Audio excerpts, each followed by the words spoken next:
Hello students, नमस्कार। मैं सैयद जैदी ज्ञान सागर के ऑनलाइन प्लेटफॉर्म पर आप सभी का बहुत बहुत स्वागत व अभिनंदन करता हूं। जैसा कि आप सभी जानते हैं कि हम ऑनलाइन प्लेटफॉर्म पर कुछ महत्वपूर्ण जो टॉपिक्स हैं उन टॉपिक्स के साथ में आपके साथ उपस्थित होते हैं आपके समक्ष और उन पर चर्चा करते हैं। तो आज का जो हमारा टॉपिक होगा वो आप जैसे कि बोर्ड पर देख पा रहे हैं, थिंकिंग या चिंतन पर हम आज चर्चा करने जा रहे हैं। और इससे पहले हमने संवेग यानी कि इमोशंस पर चर्चा की थी, उससे पहले भाषा पर और उनसे पहले विभिन्न प्रकार के महत्वपूर्ण प्रश्नों पर हम वीडियो लाते रहे हैं। तो टेट और सी टेट के जो एग्ज़ाम्स होने जा रहे हैं इसके लिए ये एक बहुत महत्वपूर्ण टॉपिक है जिस पर आज हम लोग इस पर डिस्कशन करेंगे। इस तरह के टॉपिक्स आपको बहुत सारे यूट्यूब चैनल्स पर मिल जाएंगे, लेकिन जिस तरह के एक नए फॉर्मेट में नए क्लेवर में लेकर के इन टॉपिक्स को हम आपके सामने प्रस्तुत करते हैं, जिससे कि ये जो हमारा तरीका है ये एक टैक्सोनॉमी से रिलेटेड होता है, अर्थात हम इसमें इसको चीज़ों को वर्गीकृत कर देते हैं, स्टेप बाय स्टेप लेकर के आपके सामने उसको प्रस्तुत करने का प्रयास करते हैं, जिससे कि आप इस टॉपिक्स को अच्छे से आत्मसात कर सकें और समझ सकें। क्योंकि मनोविज्ञान के जो टॉपिक्स होते हैं वो जल्दी समझ में नहीं आते, तो उनको किस तरह से हम वर्गीकृत करते हुए समझें और उनको कि ना केवल समझें बल्कि उनकी अच्छे से एग्ज़ाम की तैयारी करके रखें, ताकि इन पर आने वाले एग्ज़ाम के प्रश्नों को आप आसानी से हल कर सकें। तो यही हमारा उद्देश्य और ध्येय है, हम इसी के साथ बढ़ रहे हैं आगे। इसके बाद अगला एक और नया इससे भी बढ़िया रोचक जो टॉपिक होगा उसको लेकर के हम आपके समक्ष उपस्थित होंगे। आज का जो हमारा टॉपिक है वो चिंतन है। तो बच्चे जो भिन्न भिन्न अवस्थाओं में होते हैं, शैशवावस्था, बाल्यावस्था, किशोरावस्था में, वो किस प्रकार से चिंतन करते हैं और ओवरऑल सभी मनुष्य किस तरह से चिंतन करते हैं, उसमें चिंतन में क्या क्या चीज़ें आती हैं, थिंकिंग या चिंतन क्या होता है, इसका भाषा के साथ गहरा संबंध होता है, ये याद रखिएगा। ये विचारों की अभिव्यक्ति से जुड़ा रहता है। तो इन सब चीज़ों को समझने के लिए चले आगे बढ़ते हैं और आज के टॉपिक की तरफ बढ़ेंगे। तो जैसा कि आप देख पा रहे हैं, थॉट्स या थिंकिंग अर्थात चिंतन तो क्या होता है, तो चिंतन क्या है, इसके संबंध में हम क्योंकि वीडियो में ही बात करें, वीडियो के को लेकर के आए हैं, तो वीडियो के से ही हम आगे चलेंगे।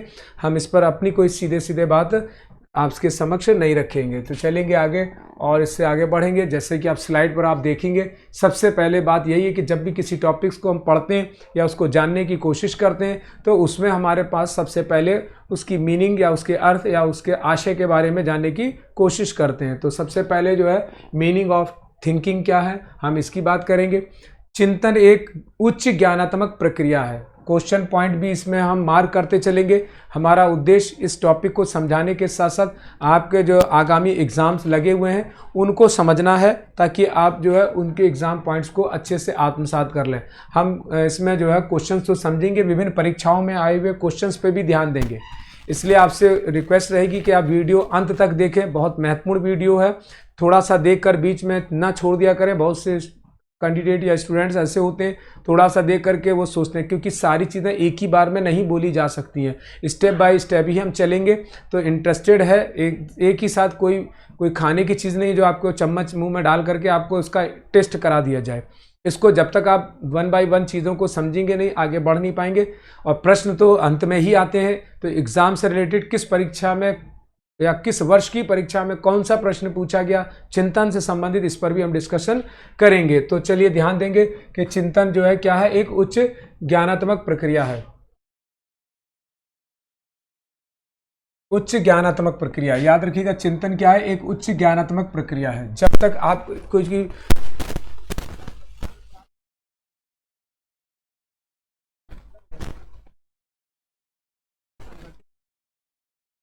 बनते हैं इनसे, इनको याद रखिएगा। इससे क्या होता है, ज्ञान संगठित होता है। ठीक है, आगे बढ़ेंगे। मैं एक चीज़ और आगे बढ़ने से पहले आपसे बात कर लूँ कि हमारा जो इस तरह से जो है आपके सामने वीडियो लाने का जो उद्देश्य है वो ये है कि हम इसको आपको जो मैटर है, कंटेंट है, वो आपके सामने एकदम साफ साफ स्पष्ट प्रस्तुत कर दें। क्योंकि जब हम बोर्ड पर इस तरह के उस पर लिखते हैं तो बहुत सी चीज़ें स्पष्ट नहीं हो पाती हैं, और जब स्पष्ट नहीं हो पाती हैं तो आप इंटरेस्टेड नहीं होते और चीज़ों को समझते नहीं हैं, आगे बढ़ जाते हैं। मेरा उद्देश्य चीज़ों के साथ में आगे बढ़ाना है, इसलिए हम यहीं पर आपको अंडरलाइन करते जाएंगे, बताते जाएंगे कि ये पॉइंट एग्जाम से रिलेटेड है, आप इनको समझ लें। कॉपी पेन लेकर के ज़रूर बैठें, आप उसको अपनी जगह पर नोट करते चलेंगे। तो स्टूडेंट्स आगे बढ़ेंगे।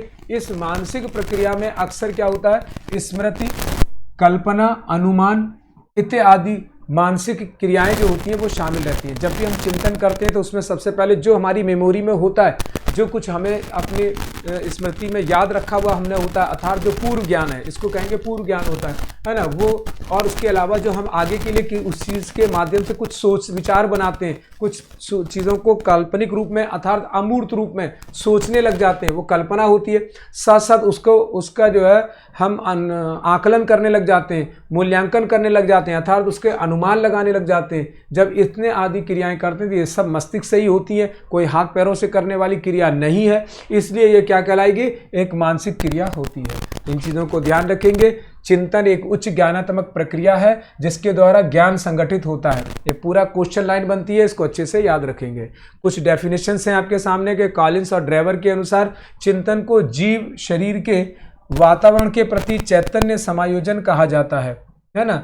और इस रूप में विचार स्पष्ट मानसिक स्तर पर हो सकते हैं, जैसे प्रत्यक्षा अनुभव यानी जो सामने दिखाई दे रहा है, और प्रत्यय अनुभव अर्थात एक्सपीरियंस के साथ। जो डायरेक्ट एक्सपीरियंस होता है और एक एक्सपीरियंस होता है, उसके अनुसार जो चीज़ें जीवों को, अब केवल मनुष्य ही नहीं बहुत से जीव भी करते, लेकिन मनुष्य ही मुख्य रूप से ज़्यादा चिंतन करता, तभी वो विचार व्यक्त करता है।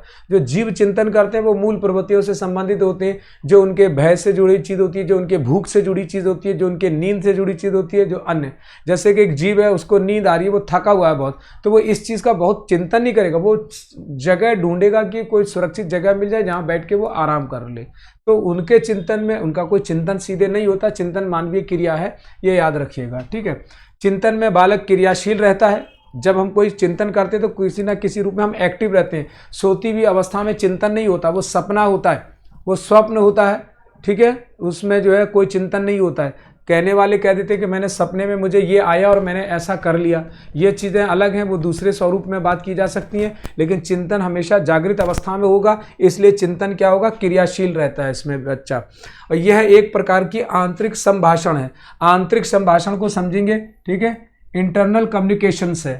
आंतरिक संभाषण का मतलब हो गया कि यहाँ पर कि हम अंदर ही अंदर मन में अपने आप ही विचार, मस्तिष्क से विचार जो हमारे अंदर पैदा होते हैं उस पर हम और बहुत सारी बातें सोचने लगते हैं, करने लगते हैं। तो इसलिए जो है ये एक आंतरिक संभाषण होता है।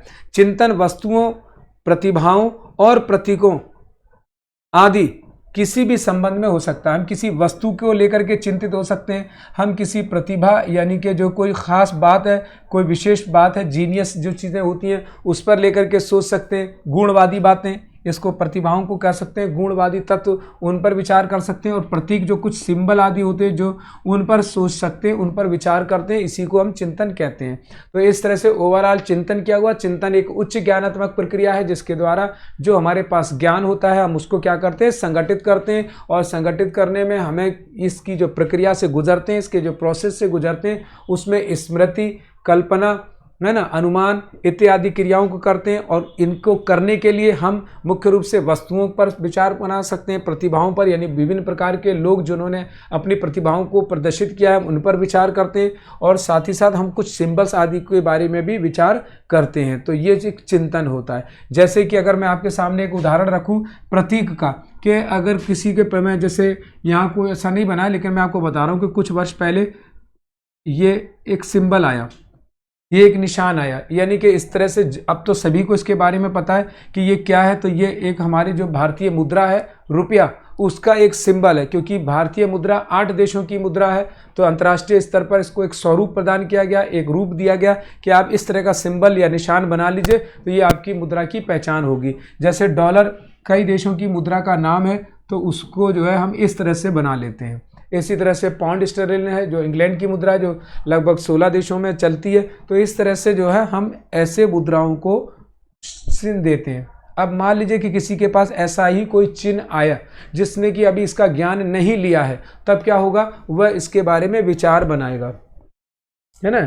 विचार लोग बनाते हैं कि ये क्या है, इसमें क्या बन रहा है, इसमें हमको हिंदी का रा लग रहा है, इसमें हमको ऐसा भी लग रहा है कि ये दो इसमें बराबर के यानी इक्वल के साइन है, यानी इस तरह से विभिन्न प्रकार की सोच उसके अंदर पैदा होगी, विचार उसके अंदर मस्तिष्क में कौंधेंगे। तो इसी पर जब कोई व्यक्ति इस तरह का अपने अंदर आंतरिक संभाषण करता है तो वो क्या कहलाता है, चिंतन। ठीक, चलेंगे आगे। कोई भी बात हो सकती है। मैंने अभी आपके सामने उदाहरण रखा, यहाँ जो डायग्राम्स हैं वो यही दिखा रहे हैं कि बहुत सारी चीज़ों को हम विभिन्न प्रकार की चीज़ों को सोचते हैं, चाहे वो खाने पीने की चीज़ें हों, यहाँ पर रिंच बनी है, टूल है तो उसके बारे में सोचते हैं, है ना। इस तरह से बहुत सारी, यहाँ कैमरे हैं, मोबाइल है, दिमाग में। अब कहते हैं उदाहरण में कि दिमाग की बत्ती जल गई, कुछ लोग ना आपस में बोलते हैं दिमाग की बत्ती होता है, जैसे इसमें माइंड में बल्ब जलता हुआ, बल्ब माने प्रकाश, रोशनी, चीज़ें, ज्ञान आ रहे हैं, तो भिन्न भिन्न प्रकार के थॉट्स आते हैं, विचार आते हैं, उसके बारे में ये चित्र बता रहा है। चलिए अगली स्लाइड की तरफ। अगली स्लाइड आपको दिखाई दे रही है जिसमें लिखा बालक में चिंतन का विश्लेषण। जब बच्चे जो है बालक का विश्लेषण करते हैं, उसका चिंतन का विश्लेषण करते हैं, analysis of thinking in the child, किस तरह से कोई बच्चा किस तरह से चिंतन को करता है। तो विश्लेषण शब्द को तो आप अच्छे से जानते हैं, एनालिसिस करना या विश्लेषण करना, किसी चीज़ को अलग अलग टुकड़ों में बांटकर उसके अलग अलग संदर्भ को समझना। विश्लेषण या एनालिसिस क्या होता है, अलग अलग किसी चीज़ के संदर्भ को अलग अलग उसमें समझना, बांट करके अलग अलग रूप में। तो इस तरह से चिंतन जो है ये कहलाता है। जैसे चिंतन में सर्वप्रथम समस्या उत्पन्न होती है, चिंतन में सबसे पहले क्या होती है, समस्या उत्पन्न होती है, और इसे दूर करने के लिए वो चिंतन करता है। तो सबसे पहला एक क्वेश्चन बन जा रहा है यहाँ पर, ये पूरी लाइन आपको मैंने इसीलिए हाईलाइट कर दी है, इसको अलग और इसको अलग हाईलाइट किया गया। आप समझेंगे कि चिंतन में सर्वप्रथम क्या उत्पन्न होता है, ये क्वेश्चन है, हम आगे भी जाएंगे तो आपको आंसर पार्ट में ये मिलेगा, है ना, ऑप्शन के रूप में।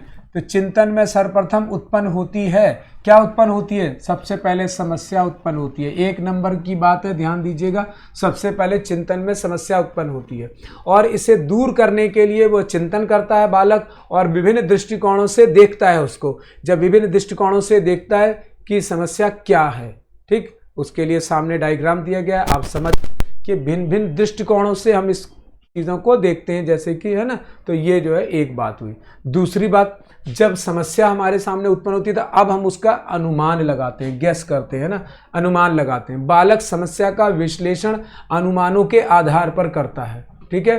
तो बालक क्या करता है, जब उसके सामने विभिन्न समस्याएं आती हैं तो वो उन समस्याओं को क्या करता है, विश्लेषण कर अनुमान लगाता है। क्या करता है, अनुमान लगाता है कि इस समस्या का समाधान कैसे होगा, अर्थात हम इसको सॉल्व कैसे करेंगे, ठीक है।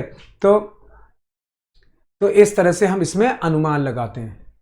इसके बाद बात करते हैं समस्या का समाधान। तीसरे नंबर पे क्या करते हैं, समस्या का समाधान, अर्थात प्रॉब्लम को सॉल्व करने की बात करते हैं, प्रॉब्लम को सॉल्व करने की बात करते हैं। इसमें क्या करते हैं, चिंतन से ही बालक के मस्तिष्क में समस्या से संबंधित अनेक समाधान उपस्थित हो जाते हैं। जब कोई व्यक्ति, हम और आप भी विभिन्न प्रकार की हमारे सामने दैनिक जीवन की अनेक समस्याएं हमारे सामने होती हैं, तो जब व्यक्ति के सामने विभिन्न प्रकार की दैनिक समस्याएं होती हैं तो उनके बारे में जब वो विचार बनाता है, जब वो सोचता है मैं इस काम को ऐसे कर लूँगा, मैं इस काम को इस प्रकार से कर लूँगा, मैं किसी की आर्थिक समस्या है तो मुझे पेमेंट किसी को देना है तो मैं, और मुझे लेना भी है तो मैं अमुक से पेमेंट लूँगा और किसी सेकंड पर्सन को मैं दे दूंगा, तो या थर्ड पर्सन को मैं दे दूंगा। तो इस तरह से हमारे सामने जब समस्या होती है तो हम इस पर विचार करते हैं, उसको सोचते हैं, उसका अनुमान लगाते हैं, और उसका जब हम अनुमान लगाते हैं तो क्या होता है, समस्या का समाधान होता है। जब समस्या का समाधान होता है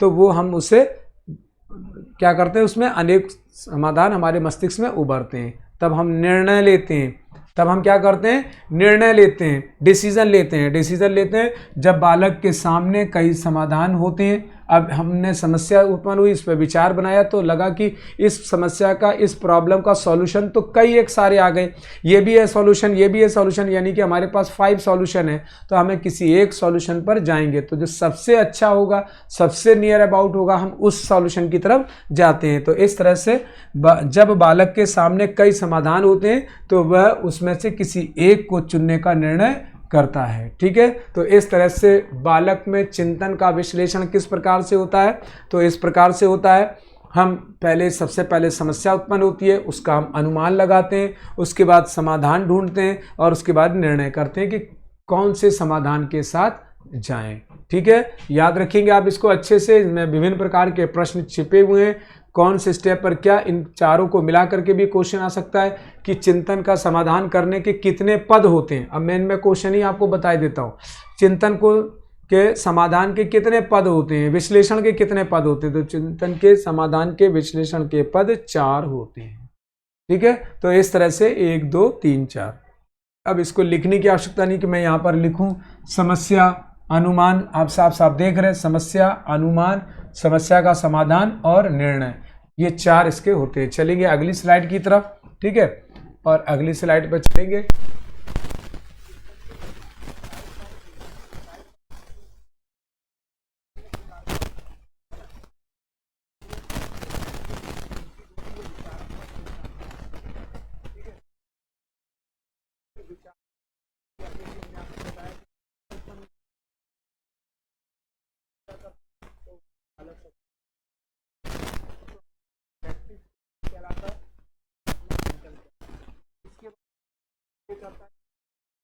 लॉजिक लगाता no as one of logical तार्किक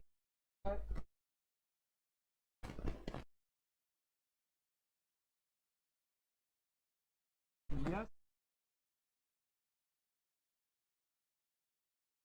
on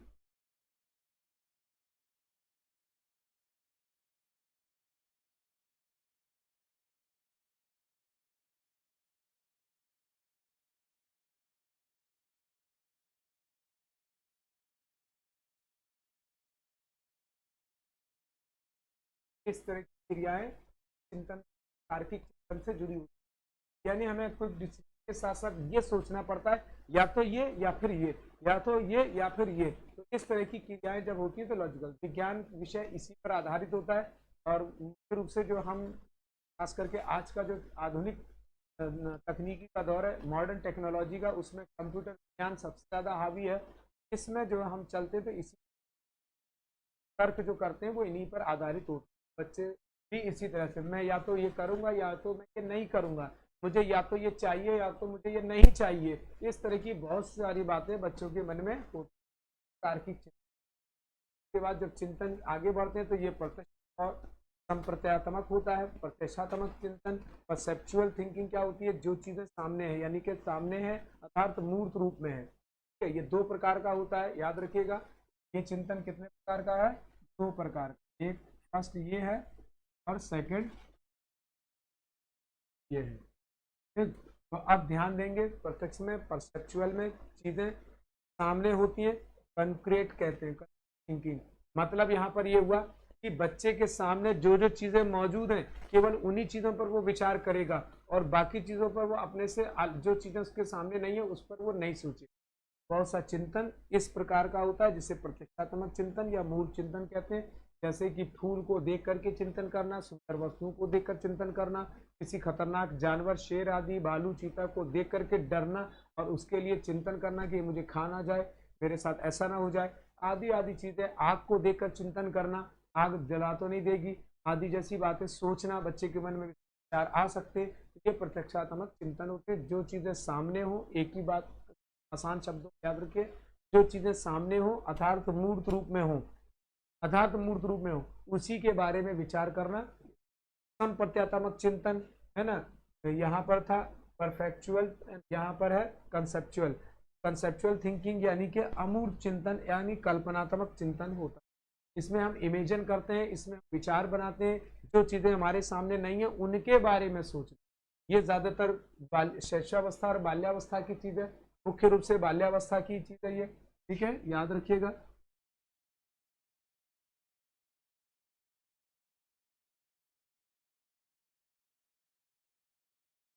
ठीक, ये किशोरावस्था की बात,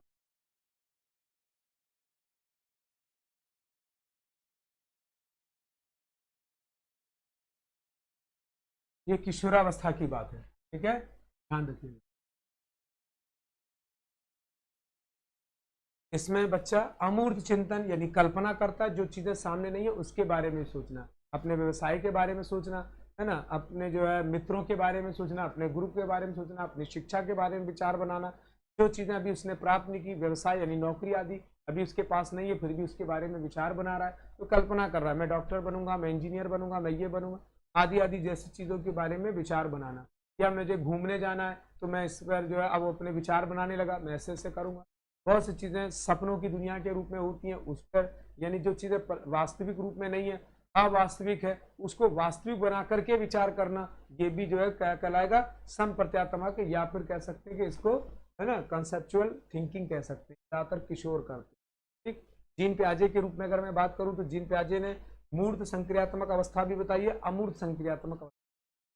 ठीक है, तो इस तरह से 11 से 15 वर्ष के जो बच्चे हैं उनके बारे में बताया कि वो अमूर्त चिंतन करते हैं, जो चीजें नहीं है। इसी को जो है दूसरे शब्दों में कहा जाता है कि परिकल्पनात्मक चिंतन। इस चिंतन को दूसरे शब्दों में क्या कहेंगे, परिकल्पनात्मक चिंतन,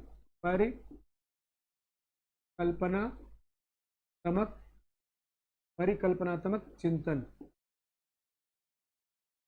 हाइपोथेसिस कहते हैं, हाइपोथेसिस थिंकिंग, हाइपोथेसिस थिंकिंग, परिकल्पनात्मक चिंतन। तो बच्चे इस तरह के चिंतन इस रूप में करते हैं, क्योंकि वो अमूर्त होते हैं, दिखाई नहीं देते, फिर भी करते। चलेंगे अगली स्लाइड की तरफ। यहाँ पर मैं समझता हूँ आपको समझ में आया होगा। इसमें भी विभिन्न प्रश्न छिपे हुए हैं, आप इनको अच्छे से समझेंगे। विचारात्मक चिंतन, तार्किक चिंतन, है ना, प्रत्यक्षात्मक चिंतन, संप्रत्यात्मक चिंतन, कौन किस अवस्था में करता है, इससे प्रश्न बनेंगे, इनको अच्छे से याद रखिए। इधर इसका ये प्रश्न बन रहा है, इसको याद रखिए। ठीक है, चलेंगे अगले स्लाइड की तरफ। आप सभी देख रहे होंगे तार्किक चिंतन में लॉजिकल थिंकिंग की अब बात करेंगे, जो वहां पर दिया था, एक एक को जल्दी से समझ लेते हैं। यह एक उच्च प्रकार का चिंतन है जिसका लक्ष्य निश्चित होता है। तार्किक चिंतन में लक्ष्य निश्चित है, लक्ष्य निश्चित है, मैंने अभी बताया, यस या नो, ट्रू एंड फॉल्स। लक्ष्य निश्चित है, इससे ऊपर नीचे नहीं जाएंगे, जो है वही करेंगे, तो लक्ष्य निश्चित होता है। इसका संबंध किसी ना किसी समस्या से होता है। चिंतन, हर चिंतन का संबंध समस्या से होता है, हर प्रकार के चिंतन का संबंध समस्या से होता है। अतः इस प्रकार के चिंतन का उद्देश्य समस्या समाधान करना ही होता है। ये सब क्वेश्चन बनेंगे, इनको अच्छे से याद रखेंगे। जॉन डीवी ने इस प्रकार के चिंतन को विचारात्मक चिंतन यानी रिफ्लेक्टिव थिंकिंग की संज्ञा दी है। अभी हमने इसको डायग्राम से समझा, ये उसकी बात थी।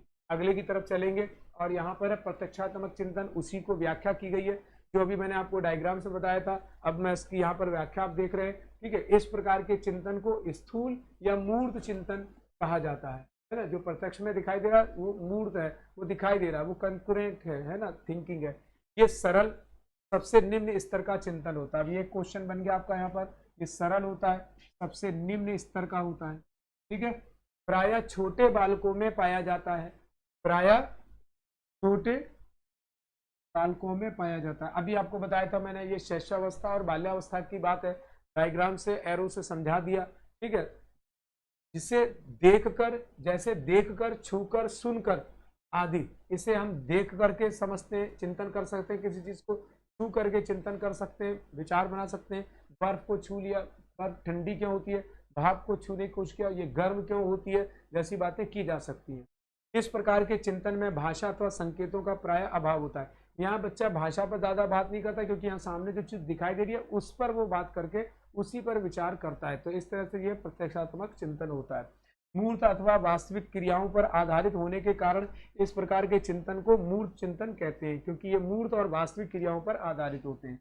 मूर्त क्रियाओं पर आधारित होते हैं और वास्तविक क्रियाओं पर आधारित होते हैं, इसलिए इस प्रकार के चिंतन को मूर्त चिंतन कहा जाता है। चलेंगे अगले स्लाइड की तरफ और यहाँ पर देखेंगे संप्रत्यात्मक चिंतन, जो पीछे था उसकी व्याख्या है यहाँ। ये सर्वोच्च प्रकार का चिंतन है, ये क्वेश्चन है, याद रखने वाली लाइन है, सर्वोच्च प्रकार का चिंतन।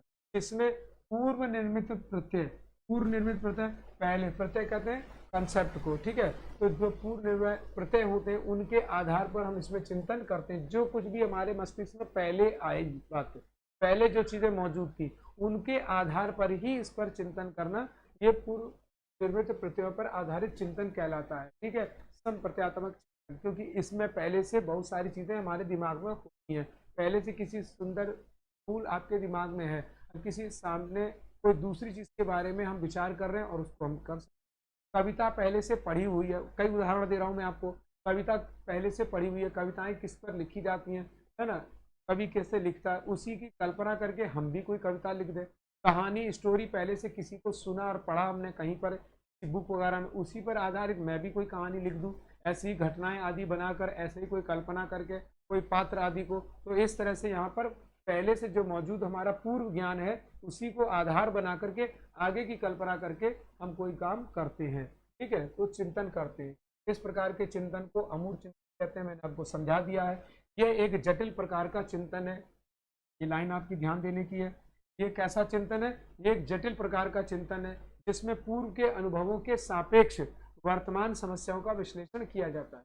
अभी मैंने यहाँ पर इसको बताया था, वही यहाँ पर कि पूर्व के अनुभव, जो हमारे पहले के अनुभव है, उसके आधार पर, उसके सापेक्ष से ही हम वर्तमान समस्याओं का विश्लेषण करते हैं। अगर हम कहीं गए थे, हिल स्टेशन गए थे घूमने, और वहाँ का हमने ध्यान रखा था, तब के हम वहाँ गए तो हमें बड़ी समस्याएं आई, हम कोई गर्म कपड़े नहीं ले गए, हम वहाँ पर पानी का हमें अच्छे से इंतजाम नहीं मिला, अन्य कोई विभिन्न प्रकार की समस्याएं हमारे हुई। अब हमें फिर कहीं जो है दार्जिलिंग जाना है, किस कश्मीर जाना है, किसी हिल स्टेशन पर जाना है, तो अब हम क्या करेंगे? चिंतन करेंगे इस बात को लेकर के कि हमें और क्या क्या अब पहले जो समस्याएं आई थी वो अब ना आए, तो उनको लेकर के हम समस्या करेंगे, इस पर चिंतन करेंगे। जो चीजें अभी नहीं है हमारे सामने, पहले के ज्ञान को जोड़ते हुए नए ज्ञान के बारे में बात, ठीक है, ये कहलाता है संपूर्णात्मक चिंतन।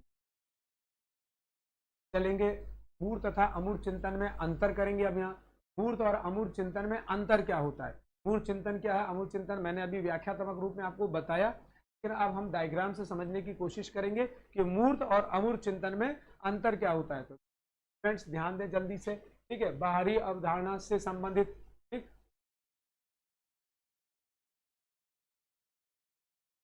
ये जो है मुझे लगा कि शायद ये थोड़ा छोटा हो जाएगा, टेक्निकल ये ज़्यादा जूम हो गया है, थोड़ा बड़ा हो गया, कोई बात नहीं, आपको दिखाई दे रहा होगा। मैं इस पर जो है बात कर लेता हूँ, जल्दी से ध्यान देंगे। तो मूर्त चिंतन कौन सा आता है? जो चीज़ें दिखाई देती हैं बाहरी आवरण से संबंधित होता है, जो भी चीज़ें बाहरी दिखाई देती हैं उसी से संबंधित होता है। एक बात हो गई, इसको ध्यान रखने का है, ठीक है। दूसरी बात है किसी वस्तु की भौतिक संरचना से, इसे छू कर देख कर, तो छू कर देख करके हम कर सकते हैं, तो ये बाहरी अवयवों से संबंधित हो गया। मूर्त विचारों तथा अमूर्त वस्तुओं की संबंधित चिंता होती है, इसमें ज्यादातर जो चीजें दिखाई दे रही है उस पर ही हम बात करते हैं, तो मूर्त विचार भी होते हैं। किसी ने कोई बात कही सामने, उसी पर सोचना, तो मूर्त विचार हो गए। और मूर्त वस्तुएं जो कुछ दिखाई दे रही है उन्हीं पर हम बात करते हैं, उन्हीं के बारे में सोचते हैं। सांसारिक और भौतिक जगत से संबंधित, ये दुनियावी चीजों से संबंधित होता है, भौतिकवादी चीजों से संबंधित होता है। हम जितनी भी सांसारिक चीजें हैं, जितने भी संसार में पाई जाने वाली, इसी पर चिंतन कर रहा होता है। अर्थात संसार में जो भी उसको नजर आ रहा है, प्राकृतिक दृश्य नजर आ रहे हैं या मैन मेड जो थिंग हैं, वस्तुएं हैं, उनके बारे में सोचता है। जो जो चीजें बनी है, मोटर गाड़ियां हैं, कार है, साइकिल्स हैं, है ना, जहाज हैं, पानी के जहाज हैं, इस तरह से बहुत सारी चीजें जो सामने उसको नजर आ रही है उस पर चिंतन। भौतिक संसारिक का सबसे अच्छा उदाहरण हवाई जहाज है, कि वो जहाज को प्रतिदिन अपने छत पर से उड़ते हुए देखता है। अब यहाँ वो जो है सोचता है, चिंतन करता है, जहाज देख के तो चिंतन करता है। तो मूर्त है जहाज, उसको देख के चिंतन कर रहा है कि काश मैं भी इसमें बैठूं, कभी मुझे भी अवसर मिले मैं इसमें बैठूं, कभी मैं भी बड़ा हो जाऊंगा तो पढ़ लिख करके तो मैं पायलट बनूंगा। अपनी माँ से चर्चा करता है तो माँ कहती है बेटा अच्छे चाहिए, आप बड़े जब हो जाएंगे तो आप पायलट बनेंगे, तो आप रोज जहाज ले जाइएगा, रोज उड़िएगा इसमें। तो इस तरह से हम बच्चों की बात करते हैं। तो ये मूर्त, इसका क्षेत्र सीमित होता है, इसमें बहुत बातें नहीं होती, क्योंकि जो सामने बच्चे के थिंकिंग में वस्तुएं होती हैं, चीजें होती हैं, बच्चा उन्हीं पर चिंतन करता है, इसलिए ये सीमित क्षेत्र कहलाता है। चलेंगे इधर मूल तत्व से संबंधित, ये ज्यादातर हमारी मूल प्रवृत्तियों से संबंधित होता है, इसलिए जो भी चीजें होती हैं वो हम इसी पर बात करते हैं। यहाँ पर क्या था, बाहरी आवरण से संबंधित मूल तत्व, यहाँ मूल तत्व लिखा, लेकिन हम मूल प्रवृत्ति भी कह सकते हैं, मूल प्रवृत्तियों से संबंधित होता है। मूल तत्व का मतलब मूल प्रवृत्ति से संबंधित। यहाँ पर क्या था, किसी वस्तु की भौतिक संरचना से संबंधित है। यहाँ क्या है, भौतिक संरचना के निर्माण की प्रक्रिया आदि से संबंधित विचार होता है। जो भौतिक संरचना, हमें कार बनानी है, मोटर गाड़ी बनानी है, मिक्सर ग्राइंडर बनाना है, फ्रिज बनाना है, एसी पंखा, बहुत सारे जो हमारे संसाधन है उन्हीं पर वो विचार करता है कि इसमें और क्या अमेंडमेंट कर लिया जाए तो हमारे लिए बहुत अच्छा हो जाएगा, है ना। जैसे कि पहले किसी ने कल्पना जरूर की होगी ना कि साइकिल बनाई, लेकिन वो अपने से नहीं चलती थी। अब लोगों ने उस पर किसी न किसी ने इस पर चिंतन किया होगा, इस प्रकार का अमूर्त चिंतन, और उसने विचार बनाया होगा कि अगर इसमें हमें पैडल ना मारना पड़े, बिना पैडल मारे ही अगर ये चलने लग जाए तो कितना अच्छा होगा। तो बिना पैडल मारे हुए मोटरसाइकिल बनी, उसमें मोटर लगा दी गई। लेकिन अभी भी बहुत सी साइकिल है जो अपने से चलती है, जैसे कि इलेक्ट्रॉनिक साइकिल्स। इलेक्ट्रॉनिक साइकिल में कोई पेट्रोल आदि फ्यूल नहीं खर्च होता है, साइकिल ही होती है। जब उसमें बैटरी है तो हम उसको चला लेते हैं, और खत्म हो जाती है तो पैडल मार करके जाते हैं। आपको याद होगा पहले एक मोपेड आती थी इस तरह की, मोपेड में इसीलिए पैडल होते थे उसमें, अब नहीं आती है मोपेड में, पहले टीवीएस आदि जो कंपनी है उसकी मोपेड आती थी, इसीलिए होती थी। किसी ने तो कल्पना की होगी, किसी ने तो अमूर्त चिंतन किया होगा, मोटर भी लगा दी है इसमें और इसमें जो है पैडल भी लगा दोगे, अगर तेल आदि खत्म हो जाए तो हम चला करके। ये एक क्या था, अमूर्त मूर्त विचारों तथा मूर्त वस्तुओं से परे, अब से हट करके उद्देश्य को निर्धारित करते हैं, निर्माण को निर्धारित करते हैं और उसके आधार पर चिंतन करते हैं। ठीक है, मानसिक जगत से संबंधित, मानसिक क्रियाओं से संबंधित, इसलिए इसका क्षेत्र क्या होता है, इसका क्षेत्र असीमित होता है, सीमित नहीं है, इसका दायरा बहुत बड़ा होता है। ठीक है, चलेंगे अगले पर, क्योंकि टॉपिक हमारा लंबा है, महत्वपूर्ण टॉपिक है, स्टूडेंट रखेंगे। मुझे आशा उम्मीद है आपसे कि आप इसको बीच रास्ते में छोड़ करके नहीं जाएंगे, वीडियो को आगे तक और एंड तक देखेंगे। बहुत ही इंटरेस्टेड वीडियो है, आपको एक बात समझ सकते होंगे इन चीज़ों को देख करके कि इस तरह के वीडियो को तैयार करने के लिए पीछे कितनी मेहनत करनी पड़ती है, पीछे इसका कंटेंट तैयार करने के लिए बहुत मेहनत करनी पड़ती है, उसके बाद ही जो है इस तरह के वीडियो डिलीवर किए जा सकते हैं। इसलिए ध्यान रखने की बात है कि यहाँ पर हम जो है ऐसे जो चीज़ें होती हैं उनको सीमित असीमित के रूप में जब बताया गया, तो हम आगे बढ़ें। चलिए इस टॉपिक से आगे बढ़ते हैं। तो मेरा, मैं आपसे बात कर रहा था वो यही है, इसमें हम ऐसे टॉपिक्स को, मुझे आशा है उम्मीद है कि आप आगे तक समझेंगे, जो आपके काम आएगा, आप इस संबंधित प्रश्न को अच्छे से सॉल्व कर पाएंगे।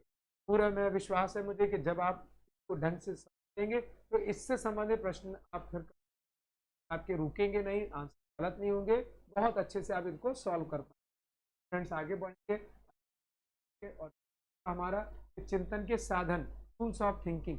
हम जब चिंतन करते हैं, जब हम थिंक करते हैं, जब हम किसी विचार करते हैं, तो उसमें हमारे कौन पद या स्टेप्स आते हैं, उपकरणों का सहारा लेते हैं, जिससे कि हम चिंतन करते हैं या इनके बारे में सोचते हैं। तो ऐसा करने के लिए कौन कौन से टूल्स इस्तेमाल किए जाते हैं, मैं अभी आपको बता,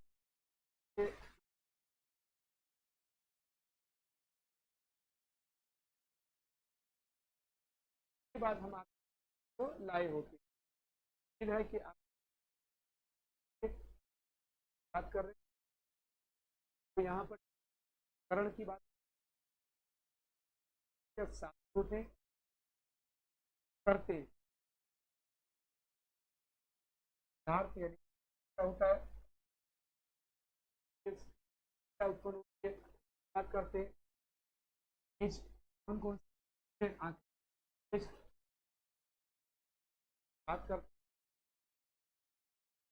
उससे आते हैं, फल एवं चार प्रकार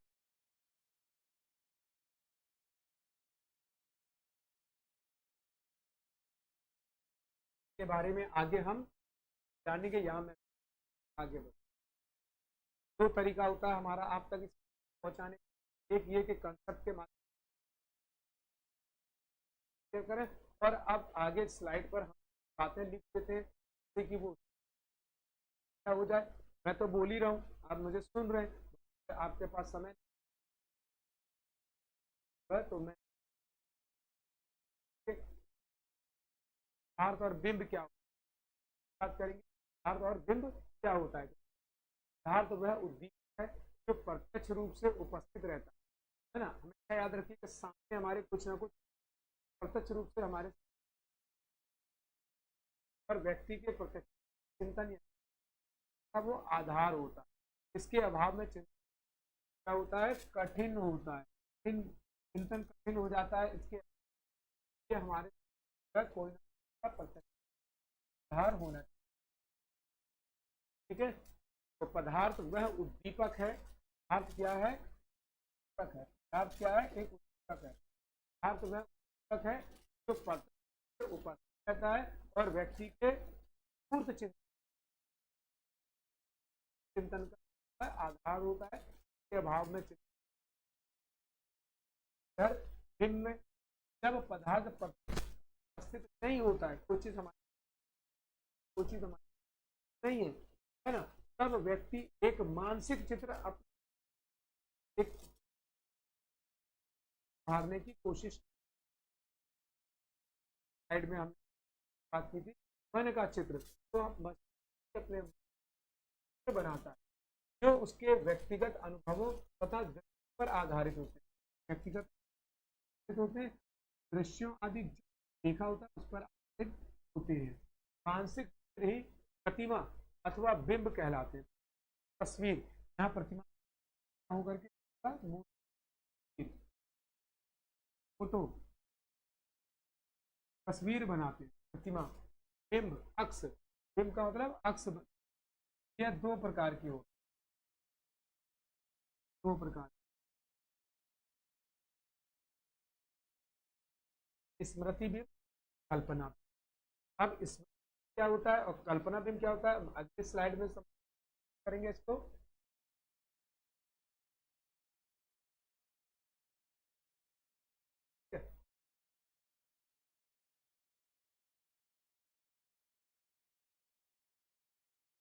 चले यहीं पर समझते हैं, इसकी स्लाइड नहीं है, मुझे लगा था कि इसकी स्लाइड होगी। चलिए आगे बढ़ेंगे। तो स्मृति बिंब और कल्पना पर हम यहीं पे चर्चा करते हैं। स्मृति बिंब है कि जो हमारी मेमोरी में, हमारी स्मृति पहले से जो चीजें मौजूद थी, चित्र आदि को देख करके जो हमने सोच लिया है ना। अब कल्पना बिंब, जैसे कि हमने किसी राजा के बारे में लिखा हुआ है, हमने किसी जो है दरबारी के बारे में चित्र, दरबान जो होता है उसका चित्र, तो हमको अब कल्पना करनी है चित्र बनाने के, या एक फोटो, एक डायग्राम्स हम बना रहे हैं, हम राजा के बारे में कोई चित्र बना रहे हैं। तो चित्र हमारे पहले था, उसको हम आधार बनाएंगे और उसको आधार बना करके उसके आधार पर हम आकृति ड्रॉ करेंगे और तो करेंगे। कल्पना बिंब होगा। कल्पना बिंब क्या होगा कि कल्पना करते हैं जो स्मृति हमारे मेमोरी में नहीं थी, फिर भी हमने उसकी कल्पना की, के बारे में विचार किया और हमने उसको चिंतन किया। इस तरह से प्रतिबिंब जब होता है तब भी हम चिंतन करते हैं, जो पूर्व ज्ञान के रूप में होता है। कल्पना बिंब जब होता है तो हमारे पास में अनुभव का आगे का है ना। इस तरह से हम इस पर चलेंगे आगे। तो इस तरह से चिंतन करने के पदार्थ या बिंब की जरूरत पड़ती है, और इसके बाद जो हम आगे संप्रत्यय और प्रतीक एवं चिन्ह, चार चीजें बताई थी इसके बाद। अब इसमें संप्रत्यय यानी कंसेप्ट क्या होता है, हर की विषय की जो उसके संबंध में जानकारी होती है वह उसका कंसेप्ट या फिर संप्रत्यय कहलाता है। ठीक है, जब भी किसी विषय के संबंध में या किसी वस्तु के संबंध में या किसी व्यक्ति के संबंध में हमें जानकारी प्राप्त हो रही होती है, उसके बारे में जब हम बात कर रहे होते हैं तो ये क्या होता है, एक कंसेप्ट कहलाता है। जैसे कि संप्रत्यय, मान संप्रत्यय क्या होता है, एक मानसिक संरचना, मस्तिष्क में एक स्ट्रक्चर, एक ढांचा, एक चित्र तैयार करते हैं। संप्रत्यय उस वर्ग के बारे में एक सामान्य विचार और विशेषता को दर्शाता है। क्या होता है, जो भी बात है उसके बारे में क्या करता है, एक सामान्य विचार देता है और विशेषता के बारे में बताता है। ये कितने प्रकार के होते हैं, ये मुख्यतः दो प्रकार के होते हैं, मूर्त संप्रत्यय, अमूर्त संप्रत्यय। जैसे कुत्ता तथा मेष, ये क्या है, मूर्त संप्रत्यय है। हमें मालूम है कि मेष किस काम आती है। मेष को पकड़ करके ये नहीं कहेंगे मेष को लाओ उसमें काटो, एक टुकड़ा आप लो और खाओ, एक टुकड़ा आप लीजिए और खाइए, नहीं कहेंगे। मेष एक ऐसी चीज है जो किसी वस्तु की बनी होती है, लकड़ी, स्टील इत्यादि की, इस पर रख करके कोई क्रियाकलाप किया जाता है, तो इससे जो है क्या कहते हैं, इससे हम मूर्त संप्रदाय कहते हैं। अमूर्त संप्रदाय किसे कहते हैं, अमूर्त संप्रदाय में लोकतंत्र तथा ईमानदारी, वो चीजें जो हमारे पास नहीं है हम उसके बारे में, जैसे कहें ईमानदार बनिए, ईमानदार रहिए, तो ईमानदारी आदि क्या है, कठिन परिश्रम करिए। इसमें और भी चीजें हो सकती है कठिन। अब कठिन परिश्रम दिखाई नहीं दे रहा, सामने मौजूद नहीं है, लेकिन फिर भी बच्चा या बालक जो है कठिन परिश्रम कर रहा है, तो इस तरह से जो है कठिन परिश्रम भी एक प्रकार का क्या होता है, संप्रत्यय होता है, एक कंसेप्ट होता है जिसको लेकर के हम चिंतन करते हैं। ठीक है,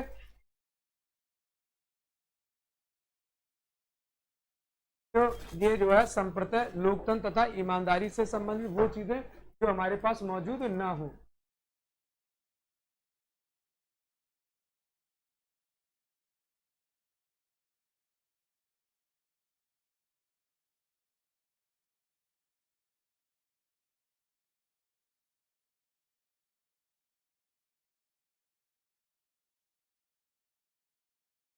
तो स्टूडेंट्स, जैसे कि हम अब बात कर रहे थे, आगे चलेंगे तो प्रतीक एवं चिन्ह की बात करेंगे। जब हम थिंकिंग करते हैं, जब हम सोच विचार करते हैं किसी चीज पर, तो उसके लिए हमारे पास कुछ ना कुछ सिंबल, कुछ ना कुछ वस्तुएं होती हैं, जैसे कि प्रतीक जिनकी सामग्री होती है इसमें अपना एक विशिष्ट महत्व होता है तथा मुख्य रूप से प्रतीकात्मक अभिव्यक्तियां होती है। जो भी चीजें जैसे ट्रैफिक सिग्नल की बत्तियां, गणित की संक्रियाएं। अब ट्रैफिक सिग्नल की बत्तियां हमारे पास सामने दिखाई दे रही हैं, है ना, रेड ग्रीन येलो। तो रेड ग्रीन येलो पर देख करके अब हम सोचेंगे, बच्चा विचार करेगा, अच्छा रेड हो गई तो क्या होगा, अच्छा अब हमें रुकना है, ये यानी इसको बताया गया, प्रत्यक्ष ज्ञान अब इस तरह से वो ले रहा होगा, है ना, चिंतन करके, है ना। इसी तरह से गणित की संक्रियाएं हैं, गणित की जो फार्मूलेज होते हैं वो बच्चे के सामने मौजूद होते हैं और उनको सिंबल्स आदि को देख करके वो बहुत सारी क्रियाएं करता है, यानी कि सोचता है, विचार करता है कि मुझे इस प्रश्न का समाधान यानी इसको हल सॉल्यूशन कैसे करना है।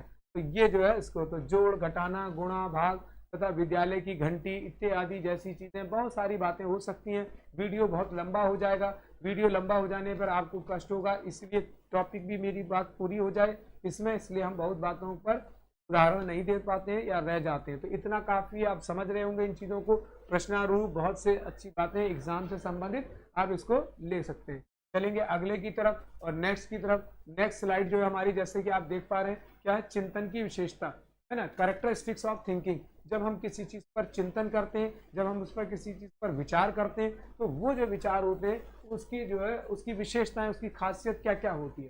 पहली बात करेंगे समस्या समाधान संबंधी अव्यक्त व्यवहार। हम किसी चिंतन में अपनी समस्या का समाधान करते हैं और जब चिंतन में समस्या का समाधान करते हैं तो क्या होता है कि वो समाधान संबंधी अव्यक्त व्यवहार होता है। वो हमारा व्यवहार हमने व्यक्त नहीं किया होता है, एटीट्यूड हमने बताया नहीं होता है, वो अपने आप ही बाहर आने लगता है। जैसे समस्या का समाधान होता है, एक तो पुष्टि मिलती है, खुशी मिलती है, तो व्यवहार भी अपने आप में चेंज होता है, तो हम इसमें बताते नहीं है। तो चिंतन में मुख्य रूप से अव्यक्त व्यवहार होता है, ये इसकी विशेषता होती है। चिंतन की पहली विशेषता क्या हो गई कि समस्या समाधान संबंधी अव्यक्त व्यवहार, अर्थात चिंतन हम तभी करेंगे जब समस्या का समाधान हो और वो व्यवहार अभी हमारे सामने आया ना हो प्रत्यक्ष रूप में। दूसरी बात किधर से ले सकते हैं, इधर से चलते हैं। संज्ञानात्मक व्यवहार क्रिया। संज्ञानात्मक व्यवहार क्रिया, कॉग्निटिव एटीट्यूड एक्शंस क्या होंगे, तो बच्चा जब किसी के ज्ञान को अर्जित कर रहा होता है, चीजों को उसके सामने आ रही होती हैं, तो फिर उसमें उसके व्यवहार बदलते हैं। बच्चा किसी चीज को देख करके अपने आप में चीज को व्यवहार को बदलता है।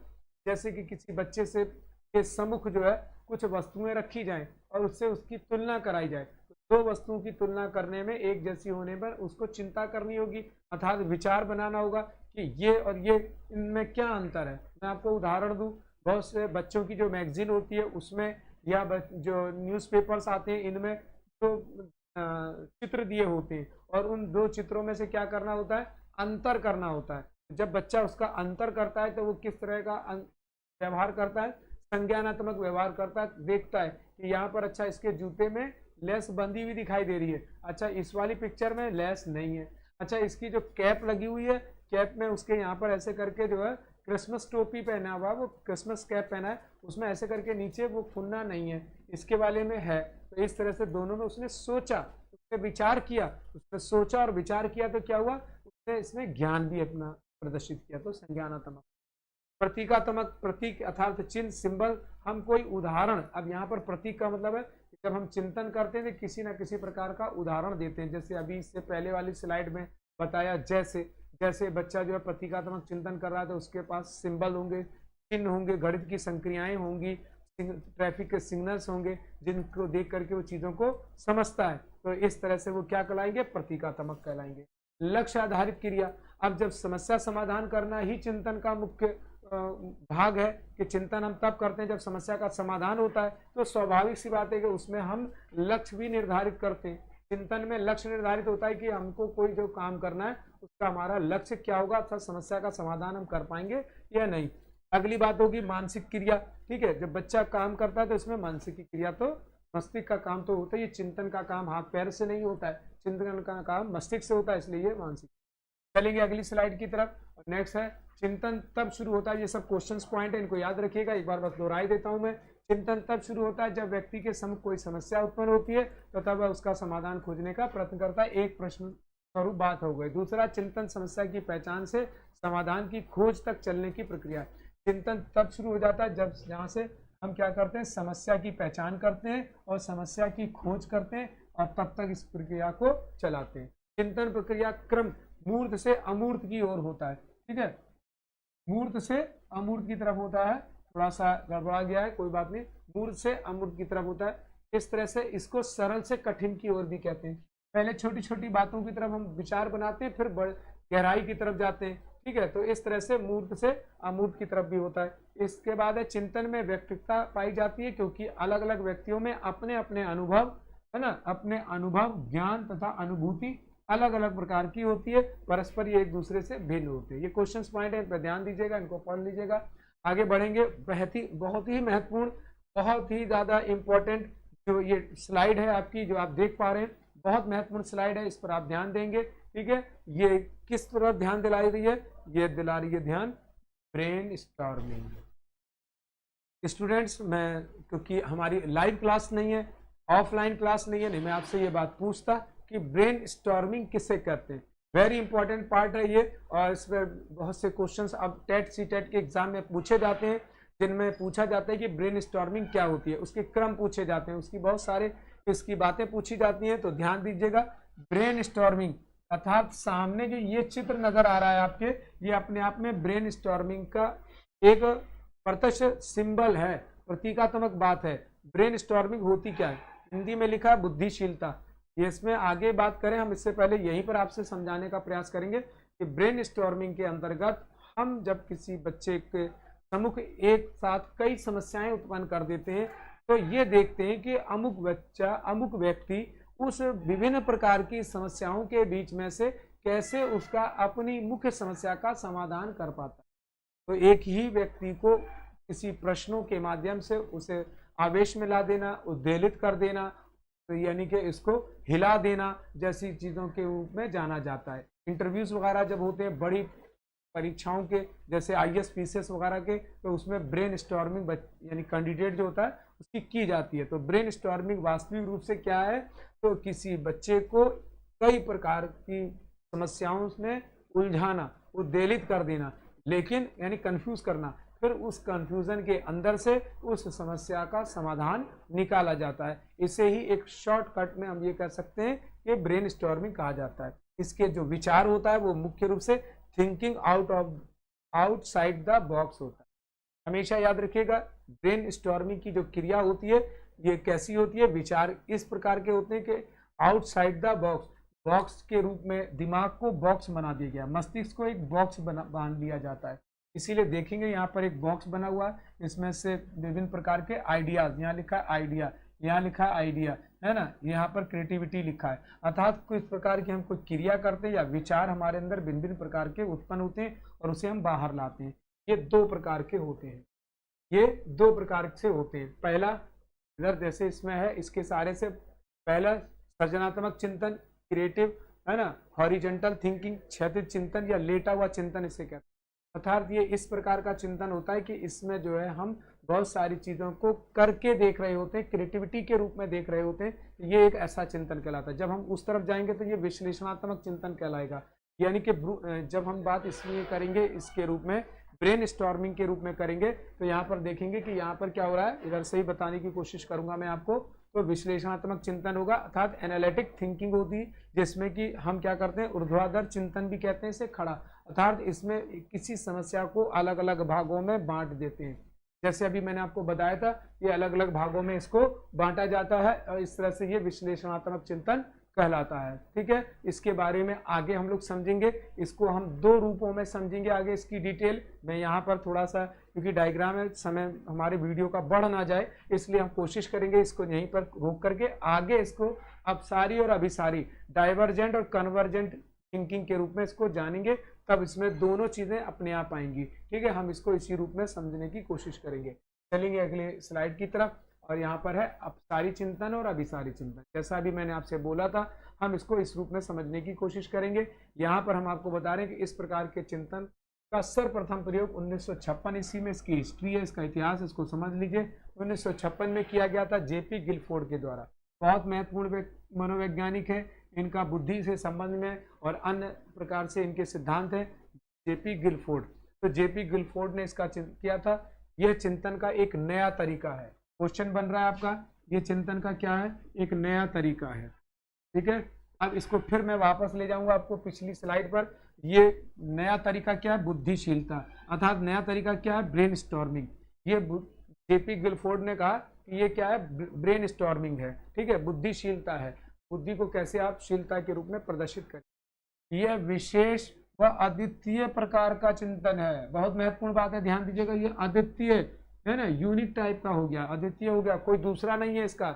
ये एक विशेष प्रकार का चिंतन है। अतः हम इनका अंतर करके इसका अध्ययन करेंगे। इनको जब हम ब्रेन स्टॉर्मिंग को इसका अंतर कर लेंगे अलग अलग करके, तो हम इसको अच्छे से समझ पाएंगे। किस रूप में? सारी और अभिसारी के रूप में, डाइवर्जेंट और कन्वर्जेंट के रूप में आगे बढ़ेंगे।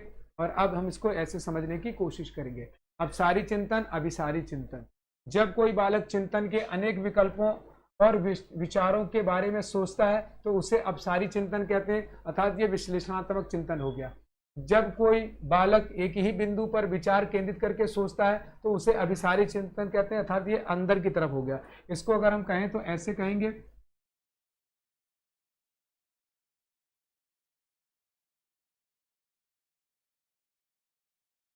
अंदर आ रहे हैं विचार, अंदर आ रहे हैं, केंद्रित हो रहे हैं, सेंट्रलाइजेशन हो रहा है, इसका अंदर की तरफ जा रहे हैं, ठीक। जब इसकी बात करेंगे तो क्या होगा?